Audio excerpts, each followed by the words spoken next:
Estamos en www.diariolongino.cl, como siempre. Un poquito pasado, tuvimos algunos problemas técnicos, pero no importa, ya estamos aquí. También estamos a través de nuestra plataforma y ya están viendo a nuestro invitado aquí en escena.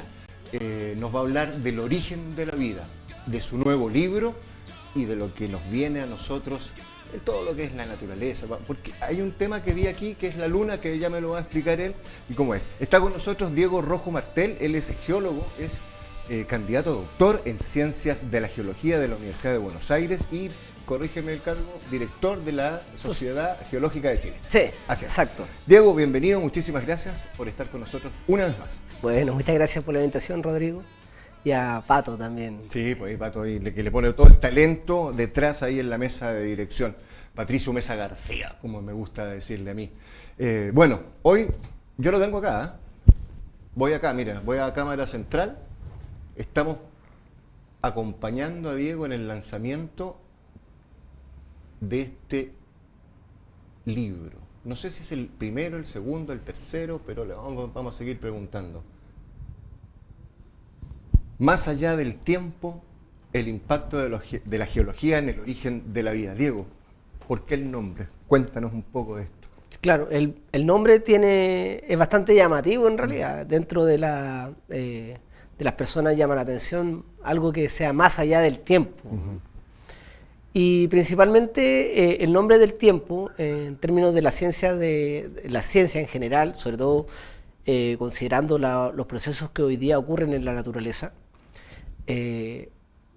la escala del tiempo, como una escala que hoy día nosotros la vemos y que la medimos en horas, en minutos, en meses, en años, queda corto para la naturaleza. Sí. Entonces, cuando uno quiere entender en realidad la naturaleza, tiene que ir a otra dimensión en función del tiempo.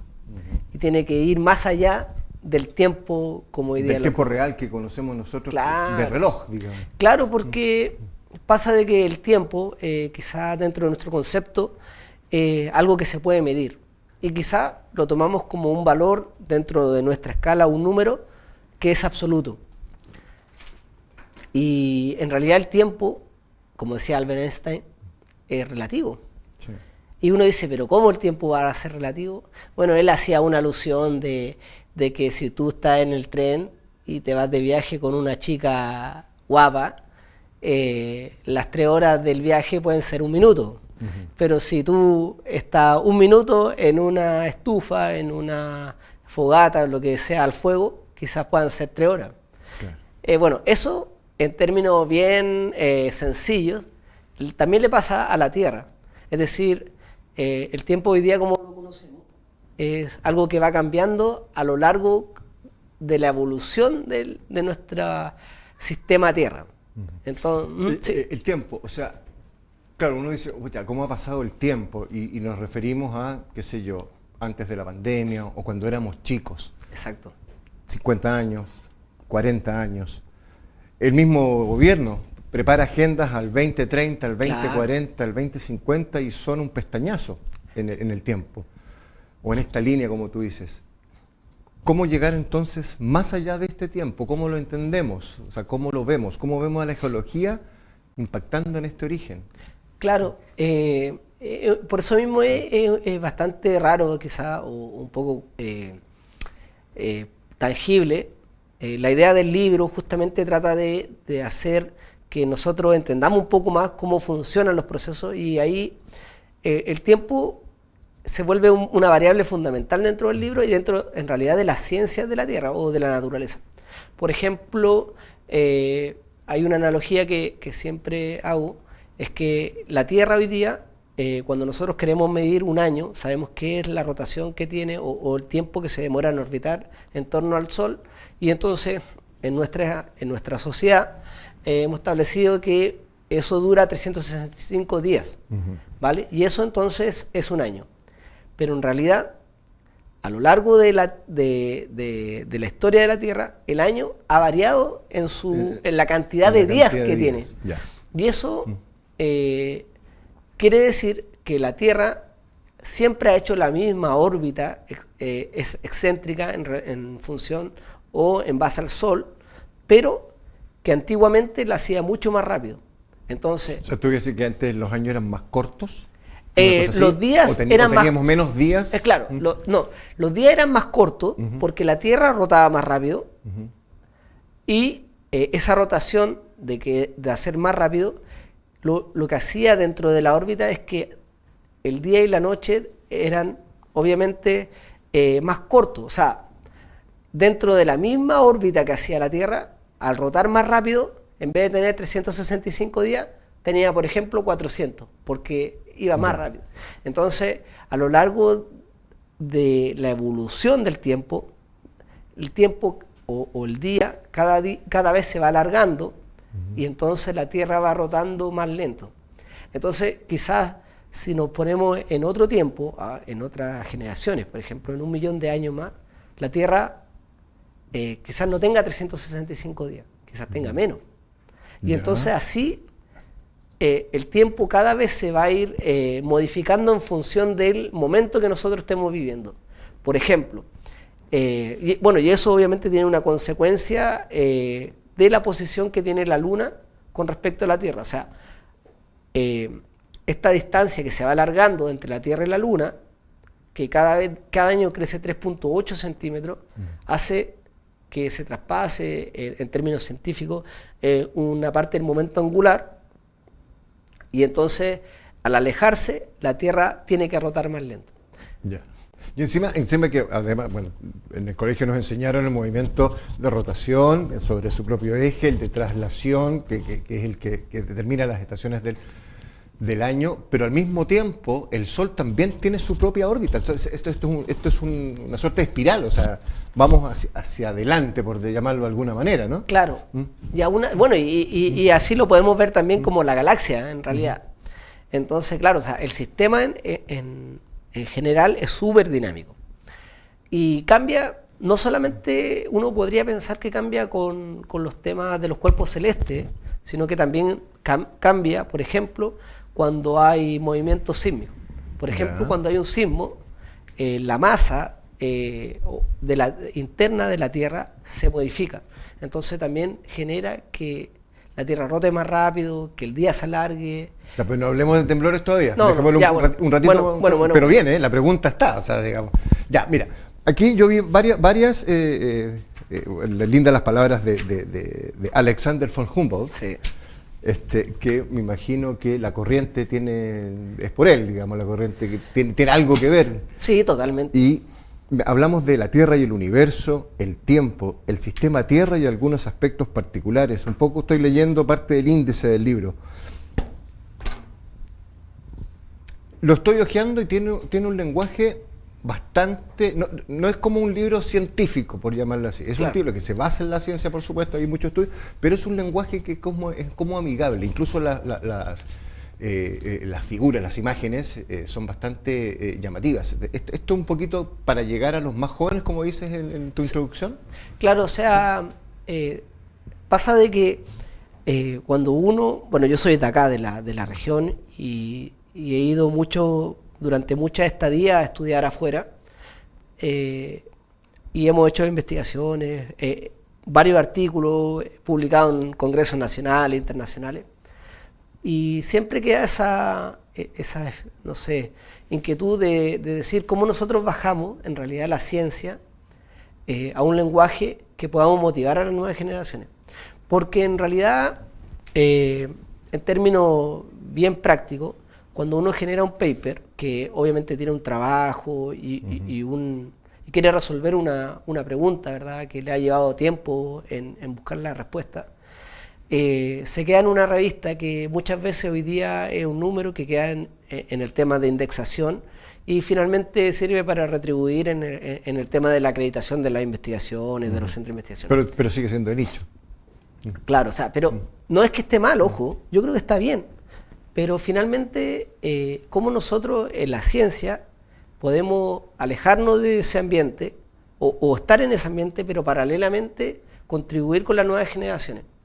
Y entonces el propósito del libro es bajar este lenguaje que muchas veces queda en una revista, en un lenguaje, o está en inglés o en otro idioma, pero claro, tenemos que nosotros como ciencia bajar ese lenguaje a las nuevas generaciones. Te dejo la pregunta planteada antes de, porque tengo que hacer algunas menciones. Dos preguntas. ¿Qué te motivó? Un poquito ya lo has dicho, pero... Bonita pregunta esa, muy bonita. ¿Qué te motiva a escribir un libro? Porque sentarse, dicen, un hombre para sentirse realizado tiene que plantar un árbol, escribir un libro y tener un hijo. No sé cuál de las tres, por lo menos al libro lo tengo acá. Esa es la primera pregunta, ¿qué te motiva? Y lo segundo es, ¿cómo les dices a los nuevos? Un chico, una chica que está por salir del colegio, del cuarto medio, y dice, ¿sabes qué? Quiero estudiar geología. Antes, un buen momento. Tanto que hablabas tú de los momentos, se disfruta siempre con un buen café. ¿Y dónde? Ahí, en Alfonsina, Coffee Market, Sotomayor 575.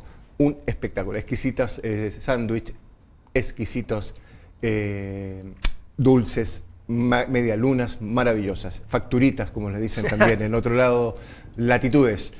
Ahí, Alfonsina, en Sotomayor 575. Si van de parte nuestra, de la entrevista, tienen un 10% de descuento. Seguimos. Increíble. Bueno, la pregunta, yo creo que es la más bonita que se puede hacer, del por qué la intención de escribir el libro. Quizás me voy a ir un poco, vamos a retroceder en el tiempo, pero cuando se piensa el sistema de educación en Chile, en la primaria y la secundaria, el primer libro de ciencias naturales que se dio lo escribió Rudolf Filippi, un naturalista que era médico y tenía su doctorado también. Y pasa de que él, en su momento, dice, bueno, se hace cargo, bueno, como profesor de la Universidad de Chile, y también se hace cargo del Museo de Historia Natural. Y él publica el libro Elementos de Historia Natural, que se lo, por mandato en este caso de Chile.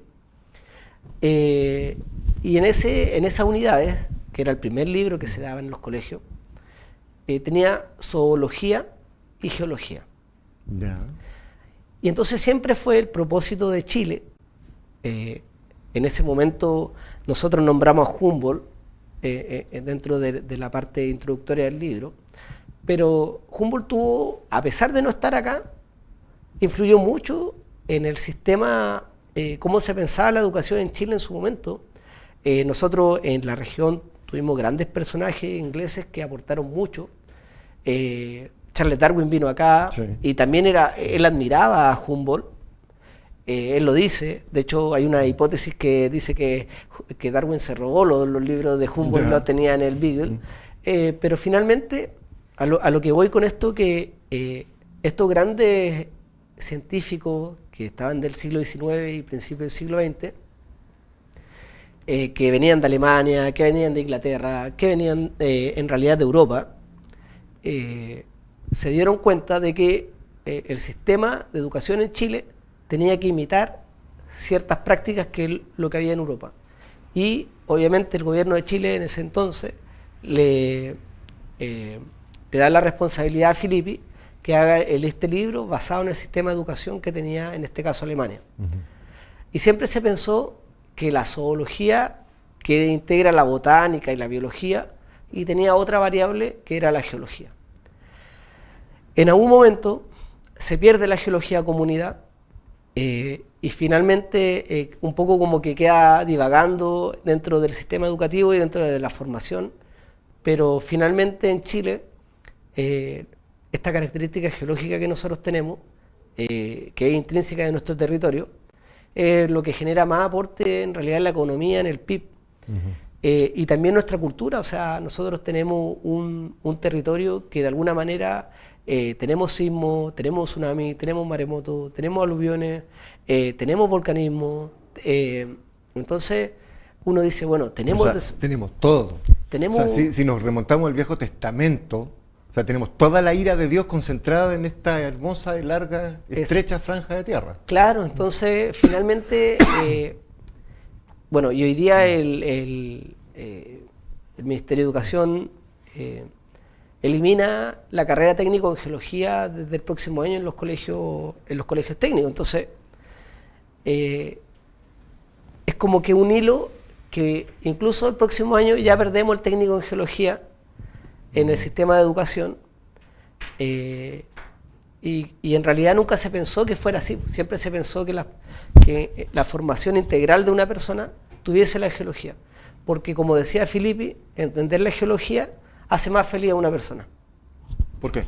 ¿Por qué? Te lo pregunto desde mi ignorancia. ¿Por qué hace más feliz? O sea, a mí me gusta saber por qué tiembla, cuándo va a temblar. A propósito de todos la seguidilla de sismos que hemos tenido, claro, el mega terremoto, el mega tsunami. ¿Por qué entonces entender a la geología o entender a tu propia tierra te hace más feliz?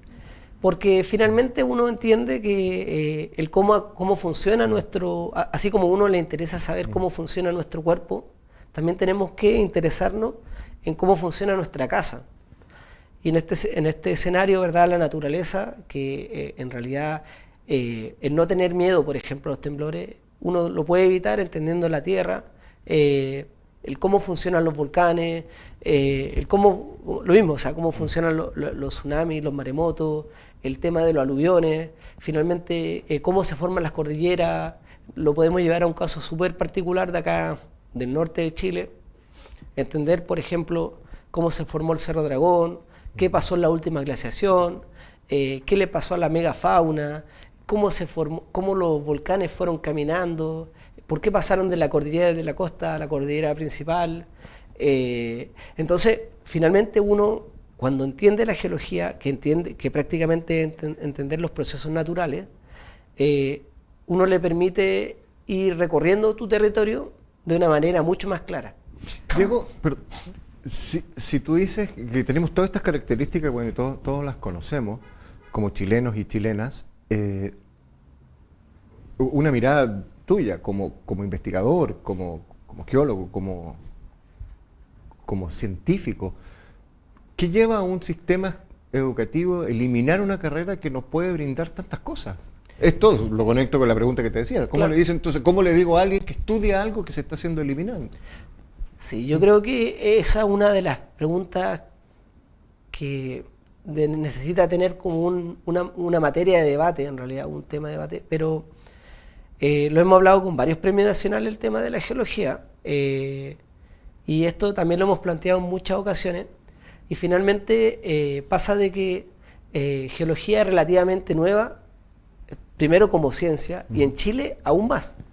Entonces, claro, cuando ya el sistema de educación se hace íntegro de nosotros y nosotros mismos nos hacemos cargo de enseñar, que prácticamente no invitamos a más extranjeros a que generen, ¿verdad?, un modelo educativo, lo que nos hacemos cargo de las cosas que tenemos, o sea, con las herramientas que tenemos nos hacemos cargo. Y finalmente, claro, o sea, no habían personas capacitadas para enseñar geología, como debe haber pasado en varias áreas, ojo. Pero finalmente hay algo y un ejemplo súper bueno que se puede mirar desde el punto de la astronomía o de la astrología, quizás, o de la astrofísica, perdón.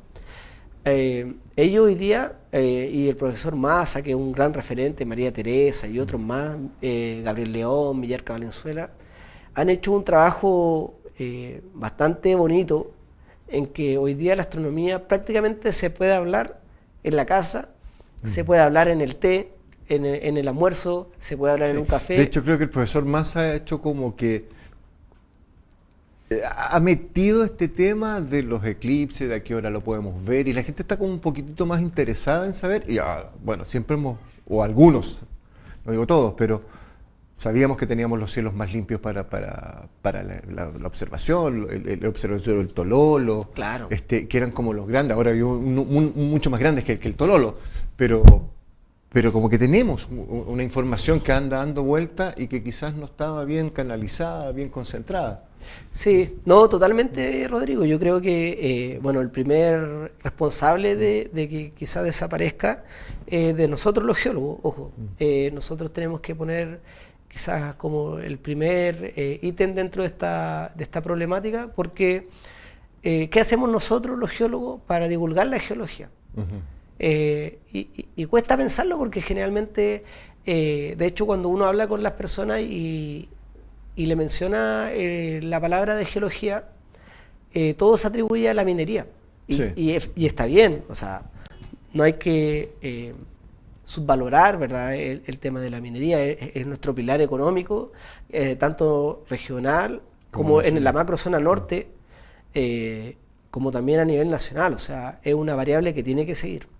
Pero finalmente la geología va mucho más allá. Por ejemplo, cuando pasó el problema en Diego de Almagro, en Chañaral, se pudo haber evitado si es que esas personas hubieran tenido, las que obviamente fueron afectadas, no tanto con la vida, sino que con cosas materiales que después obviamente les cuesta a las personas, pero si hubieran tenido ciertas nociones de geología, quizás hubiesen establecido su casa en otro lugar o en zonas quizás que no tenían registro de que pasaba el agua, de que podía haber un aluvión, pero hoy eso pasa con muchas cosas, pero principalmente, bueno, en el tema del sur, con el tema de los volcanes, cuando uno ve Villarrica, Pucón y todo el cordón que se extiende, ¿verdad?, desde norte a sur, se generan ciertos lahares, ciertas erupciones, caídas de piroclasto, de ceniza,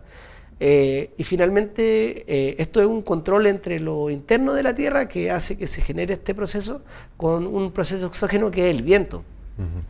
Entonces, empezar a comprender estas cosas que ya se tenía noción antiguamente y que se fue perdiendo, quizá hoy día podría haber sido un factor a considerar que nosotros mismos lo dejamos ir. Y bueno, y ahora nosotros podemos entender la geología no solamente desde la Tierra, sino que también podemos comprender cómo han evolucionado los otros cuerpos celestes. Por supuesto. Y una cosa súper anecdótica en realidad, es que quizá nosotros no somos conscientes, pero los marcianos, que tanto hacemos alusión, la explicación viene desde la geología. Ya, a ver, cuéntame, como que uno dice, cuéntame. Claro, Marte ataca, a ver. Lo que pasa es que, bueno, voy a adelantar un poco lo que menciona el libro, pero los marcianos vienen de Marte y siempre pensábamos que iban a dominar el mundo. De hecho, con esta Andy Warhol, con el pop y todas las cosas, y todas las películas de ciencia ficción que siempre mencionaban, tenía un fundamento, porque cuando se empezaron a inventar los primeros, así bien precarios, telescopios, y se empezó a dar a conocer que existían ciertos cuerpos celestes que hipotéticamente podían tener vida, hubo un italiano en particular que analizaba Marte, el planeta. Y Marte, ahora lo hemos visto bien con las misiones que han habido al planeta, pero en su momento se notaban ciertos valles, similares a los que podemos tener hoy día en la Tierra. Pero habían ciertos canales que se notaban a simple vista desde el telescopio y que conectaban la parte ecuatorial de Marte con la parte polar. Entonces no halló nada más interesante este italiano que mencionar que en Marte existía agua y que, al igual que en la Tierra, se generó un sistema de regadío artificial que conectó entonces las zonas polares de Marte con las partes ecuatoriales para llevar el agua. Entonces, en ese momento, las personas empezaron a creer que efectivamente había vida en Marte, pero por una característica geológica. Ya, perfecto. O sea, la morfología o la geomorfología, la forma que tenía Marte, le permitió establecer cierta hipótesis que la gente después empezó a creer que Marte tenía vida, que Marte había vida similar a la de la Tierra. A la Tierra. Estamos conversando con Diego Rojo Martel, geólogo, autor del libro Más allá del tiempo, el impacto de la geología en el origen de la vida. ¿Usted es casado? ¿Tiene pareja? Sí, pareja. Perfecto. No, todavía no estamos casados. Pero sí, tiene pareja, sí. Ya está formalizado. Ya. Sí, formalizado. Bueno, viene el otoño, estamos en otoño, está el invierno, y si usted quiere hacerle un lindo regalo a su pareja, ustedes chiquillas en la casa, si quieren cambiar el guardarropa durante esta temporada, vayan a valentina.reclothes. Ahí van a encontrar excelentes marcas, ropa sensacional de temporada, maravillosos. Es tan lindo que, apuesto, van a ir, van a mirar y no van a poder resistir si van a irse con algo en las manos. @valentina.reclose. Visítenla.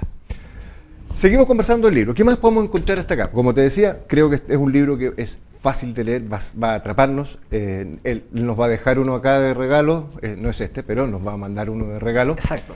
Está para los jóvenes, como para entusiasmar a los más jóvenes, ¿no?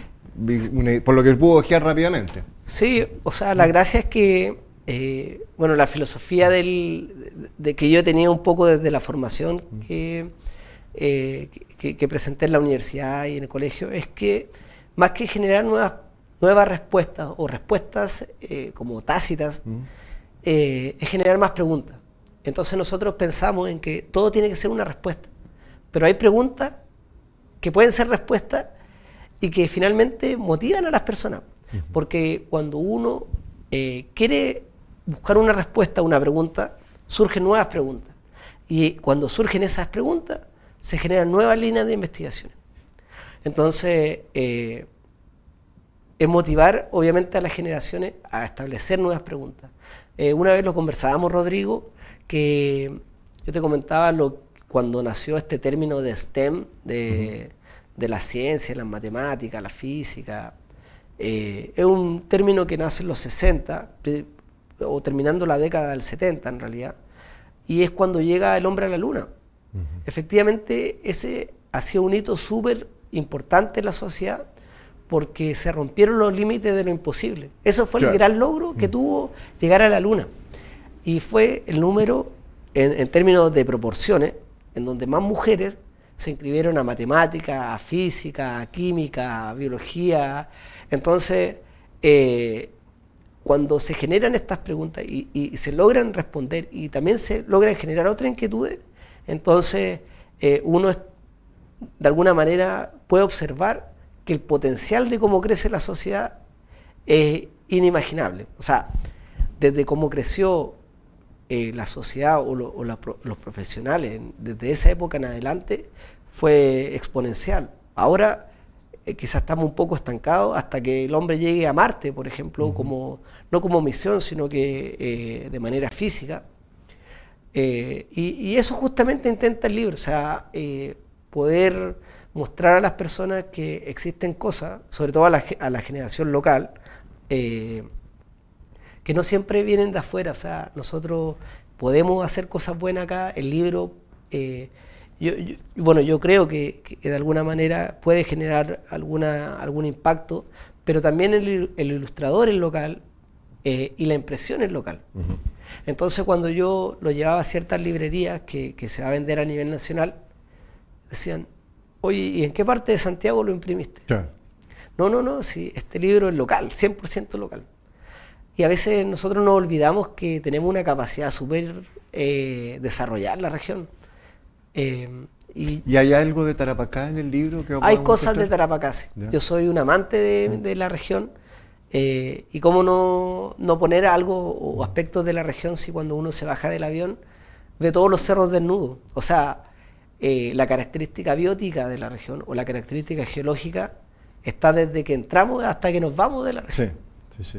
Y más a todos aquellos que, como me contabas fuera de cámara, que te gusta ir al interior, mirar por todos los espacios, levantar el dron para tener una mirada distinta desde arriba. Hay cosas interesantes. ¿Hay algo que te quería preguntar, algo como el origen de la luna que está ahí? Claro. Me gustó eso lo de la luna que hablabas al principio. Sí, bueno, la luna es súper interesante, a pesar de que la vemos todos los días. Sí. ¿Una sola cara? Claro, una sola cara, pero bueno, en el libro se hace una analogía, primero, desde los 4.500 millones de años que tiene la Tierra al año calendario. O sea, se cuenta el 1 de enero, el 1 de enero se formó la Tierra, bla, bla, bla, así hasta, no sé, pues el 8 de enero, por ejemplo, que equivale cuando la Tierra tenía 200 años de vida, se formó la Luna, y entonces va explicando varias cosas. Ahora, dentro de la hipótesis que más aceptan para la formación de la Luna, es que en el momento que la Tierra aún tenía no había ningún continente formado, habría colisionado un planeta o un planetoide que tenía un tamaño similar al de Marte. Entonces, esta colisión generó un desprendimiento de material desde la Tierra, que el planeta que chocó se llamaba Sella, y entonces ese material orbitó, igual como hoy día tiene, por ejemplo, Saturno, Sí. cierto anillo, y entonces finalmente el tema de la gravedad hizo lo suyo, y entonces se estableció este cuerpo celeste que hoy día rota o que orbita, ¿verdad?, en realidad a la Tierra, pero el tema puntual e interesante es que la Tierra, o ese choque, generó una característica súper particular. ¿Y por qué se dice que chocaron esos planetas? Porque la Tierra tiene un núcleo que es muy grande. Ya. Y cuando uno dice, bueno, ¿y qué implica el núcleo? Claro, y es súper importante el núcleo terrestre porque si el núcleo terrestre no existiera como tal, no se generaría este campo magnético que hoy día protege a la Tierra de los vientos solares. Entonces el núcleo terrestre, que guarda todo el calor, ¿verdad?, desde su formación, genera primero que las placas se muevan y que hayan terremotos y que hayan volcanes. Y ese movimiento de las placas, que es como una correa transportadora, genera corriente eléctrica que hace, ¿verdad?, este escudo natural de la Tierra.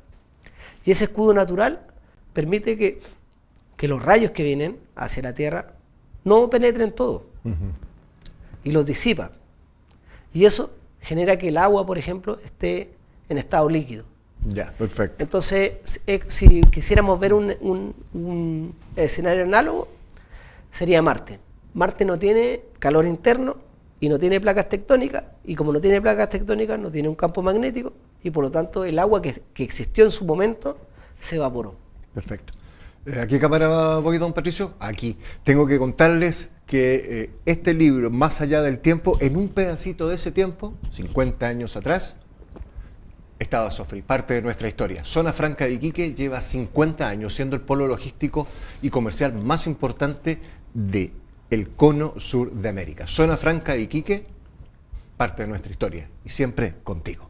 Y saben también, Diego, quién lleva mucho tiempo junto a nosotros también, la Asociación de Industriales de Iquique y el Tamarugal. Ellos llevan 34 años presentes en la región, velando por el desarrollo industrial y comercial de Tarapacá y su gente. Asociación de Industriales de Iquique y el Tamarugal. Ya, tocaste un tema que nos interesa a todos y te voy a sacar del libro. Bueno, a todo esto la Asociación de Industriales se inscribió con 30 libros, así que Ah, muy bien. agradecido. Agradecido de ellos, pues entonces. Vamos a nombrarlo de nuevo. Asociación de Industriales se puso aquí con el libro Más allá del tiempo, el impacto de la geología en el origen de la vida. Hablaste de el núcleo, de las capas, de las placas, etcétera, etcétera. Bueno, siempre Tarapacá, la zona entre Mejillones y el sur de Tacna, o Claro. incluso ahora un poco al sur del Callao.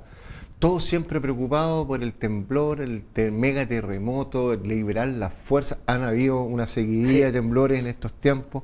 Recordemos que a principios de abril del 2014, si no me equivoco, Sí, 1 de abril. el 1 de abril fue ese gran terremoto que nos dejó dos, ¿no? Uno al día, pero fueron dos movimientos distintos, si no mal recuerdo. ¿Cómo estamos? ¿Cómo tenemos que estar preparados? Hablando de la geología, claro. Y tú decías, conociéndola vamos a estar mejor preparados. Sí. Bueno, es un escenario crítico en realidad, crítico pero normal.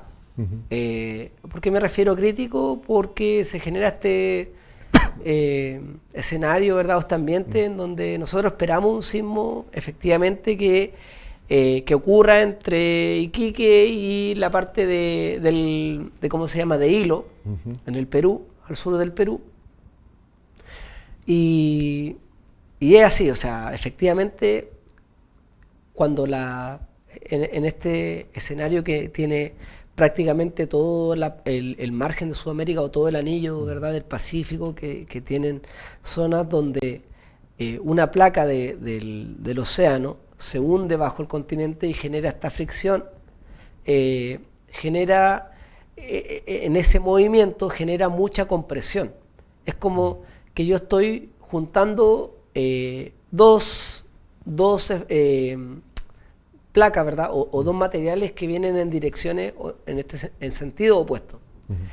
Entonces pasa de que cuando tenemos estas zonas donde una placa se hunde bajo otra, que se llaman zonas de subducción, en el interfaz de estas dos placas se concentra mucho esfuerzo, ¿verdad? O mucha deformación, porque es donde se está apretando más la corteza. Y la corteza o las rocas funcionan igual que todo material. Aguantan hasta un punto y después explotan. En este caso no es que exploten, pero sí... Pero se fracturan. Claro, se dilatan justamente. Entonces uno puede comprimir, y en algún momento ya no puedo comprimir más ese material y de alguna manera se tiene que liberar la energía. Y cuando se libera esa energía, se genera el sismo. Y esos sismos, que son de magnitud bastante grande, podríamos decir sobre 7,5, ocurren con una periodicidad de 100 años. Entonces, este término, ¿verdad? O esta cultura de que viene el sismo, oye, no ha llegado el sismo grande. Efectivamente, yo creo que las personas tenían un grado de conocimiento que les faltaba cierto tecnicismo, pero tenían una percepción de que cada cierto tiempo debiese ocurrir un sismo importante. Hoy día, si queremos asociar un valor, serían 100 años. Y justamente la zona entre Hilo, que es el sur del Perú, y Iquique, no se o Pisagua, podríamos decir, sí. Falta que se genere esa liberación de energía. Y dentro de los registros que tenemos en la zona, tenemos el sismo que ocurrió en el 1866 y el 1868 y 1877, que generó un evento con un tsunami que afectó bastante ¿cómo se llama? Las costas del Perú y, bueno, de Chile, obviamente. De Chile, sí. Entonces, en base a eso, ¿puede ocurrir? Sí, totalmente. ¿Cuándo? No sabemos. No sabemos. Ese es el problema que claro, para nos... Y justo tocando el tiempo, para temas de escala humana, quizás 100 años es una aberración en espera. Pero claro, hay que entender que el funcionamiento de la Tierra, 100 años, es como si no lo sintiéramos. Un parpadeo. Ni siquiera un parpadeo, quizás. Menos que un parpadeo. Menos que un parpadeo. Claro, considerando la cantidad de años que tiene la Tierra, 100 años es nada. Claro, o sea, así como para saber, la Tierra cada año alarga el día en un tiempo que es análogo a un parpadeo. Ya, perfecto, ya, vamos entendiendo, perfecto. Oye, el miércoles, Día del Libro. Exacto. ¿Qué va a pasar con tu libro? Bueno, el miércoles, dentro del Día del Libro, se va a lanzar en el Museo Regional, en Baquedano, a las 6:30 de la tarde. Bueno, la entrada es gratuita. Se va a contar con 2 personas que van a hacer una mención al libro y luego, muy breve, yo quiero explicar, tengo preparado obviamente una presentación del por qué fuimos perdiendo la geología y de cómo a través de este libro se piensa de que las personas puedan integrar más en las discusiones coloquiales, o sea, discusiones de la casa, en el sentido de que siempre es bueno tener una discusión con el papá, con el hermano, con el amigo, con la polola, pero con un fundamento de ciencia, porque finalmente eso genera que todos vamos a crecer, o sea, en términos de educación, eso va a potenciar a la sociedad. Y justamente, bueno, este libro baja la geología, baja este lenguaje técnico hacia la sociedad en general. Perfecto. Miércoles 23 de 18:30. Miércoles 23 sí. De abril. 18, perdón.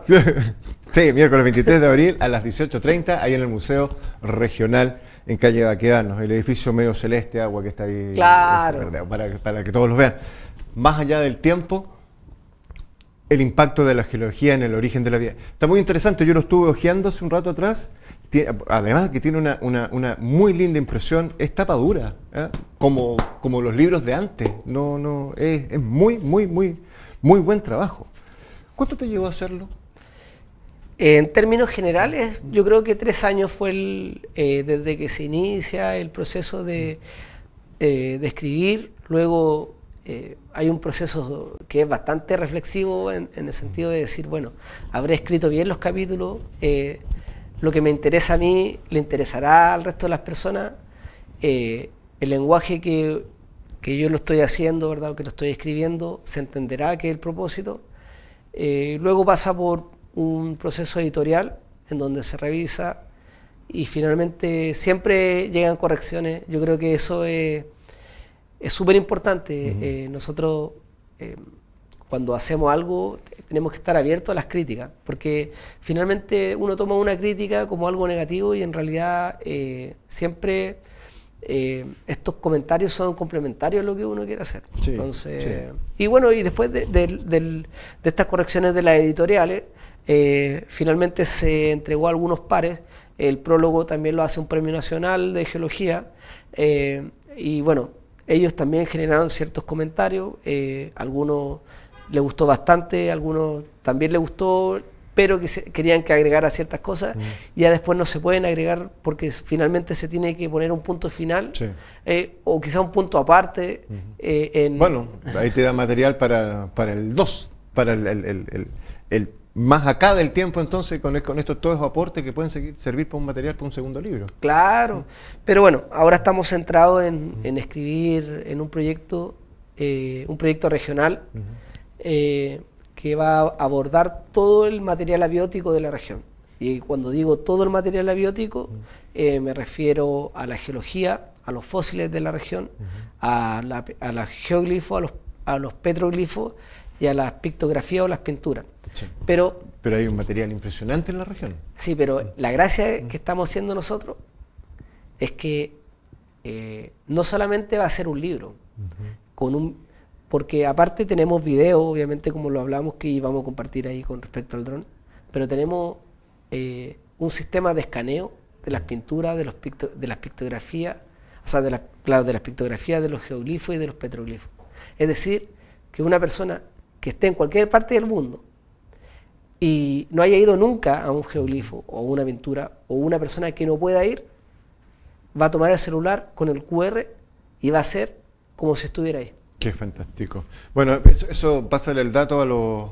Yo no tengo nada contra los realistas, pero cuando se meten por algunas zonas que saben que Claro, está medio prohibido, o también un tirón de oreja para la autoridad, para que cuide también el patrimonio que está en algunas zonas bastante dejadito de la mano de Dios. Yo no sé si es muy correcto lo que diga, pero me pasa de que la autoridad tampoco ha recorrido el territorio, entonces no sabe muchas veces dónde están las cosas de la región, pero tenemos una región que tiene 40.000 kilómetros cuadrados, que es más grande, por ejemplo, que Bélgica. Entendemos que el territorio es bastante extenso. Pero sí, a través de este libro o de hecho, nuestro territorio es más grande que Portugal, a propósito de Bélgica. ¿Ah, sí? Sí. Claro, entonces finalmente creo que puede ser un aporte referenciar la zona de los geoglifos o las cosas que yo creo que cuando le entreguemos, ¿verdad?, y los videos a ustedes se van a dar cuenta que la cantidad de recursos abióticos que tenemos en la región realmente es una locura. Es una locura, y que finalmente a través de estos trabajos se pueden ir claramente actualizando la base de datos que tienen las autoridades y obviamente las personas que practican rally, y así generar esta cadena de preservación del patrimonio. Fe de ratas. Sí. Todo el norte grande, Atacama y Antofagasta, por ahí, es del tamaño de Portugal. Ah, ok. Yo solo me corrijo, antes que me funen por nuestro Instagram. Claro. Diego, gracias por estar acá, gracias por acompañarnos. Siempre es importante resaltar este tipo de iniciativas, sobre todo cuando hablan sobre nuestra tierra fundamentalmente, y también que nos ayudan a seguir conociendo un poco más de lo que es el origen de la vida. No, muchas gracias. La verdad es que es difícil buscar los espacios, sobre todo para difundir temas que hoy día están un poquito olvidados, que yo sé que acá, bueno, con ustedes siempre hemos tenido esta cabida de divulgar la ciencia. Así que yo creo que, más que agradecerle yo creo que la geología en general agradece estos espacios y, como decía Filipe, entender un poco la geología hace más feliz a la persona. Así es, pues seremos más felices el día miércoles. Ahí. Te vamos a acompañar. ¿Va a haber firma del autor ese día? ¿Va a estar ahí? Sí, bueno, no sé si vale la pena, pero bueno, si por supuesto quiere. que sí. ¿Dónde me despido, don Patricio? Aquí. Me despido de ustedes, como siempre, a nuestros amigos también en Instagram, les decimos chao. Háganos comentarios, escríbanos, como decía también Diego en su momento, la crítica también ayuda y ayuda a crecer desde mi perspectiva. Recordar que estamos en un espacio nuevo de esta tercera temporada de la entrevista y que fue hecho por un emprendedor local. @MeetPallet hace realidad tus ideas en madera. Muchísimas gracias por acompañarnos, por estar ahí, como siempre les digo, chao, chao.